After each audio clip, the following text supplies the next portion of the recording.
माँ जी, माँ की परेशानी है? किवें परेशान परेशान बैठे ये? क्यों केस आए ये?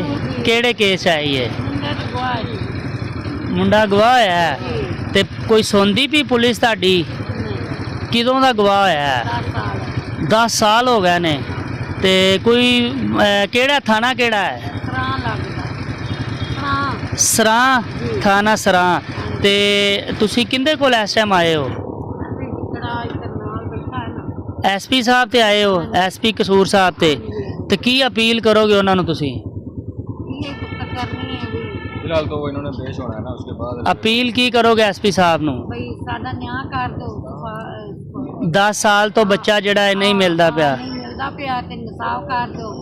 मुसलमान डब्बे ते DPO ईसा सखेरा साहब नू की अपील करोगे? ये करा। ये जहाँ एक माँ जी हैं और कंडीशन आपने देखी है, ये SP ऑफिस के बाहर जो है बैठी हुई है और सुबह अभी 11 बजे का टाइम है। इनका बेटा 10 साल से जो है कोई अगवा हुआ है तो कोई मुलजमाने बाला भी ये कह रही हैं, हमने देखे हैं लेकिन हमें कोई इंसाफ नहीं मिल रहा। DPO ईसा सखेरा साहब आपसे जो है ना फौरी तौर पर नोटिस की अपील है कि इस वालदा को जो है ना वो इंसाफ फराहम किया जाए। जज़ाकल्लाह।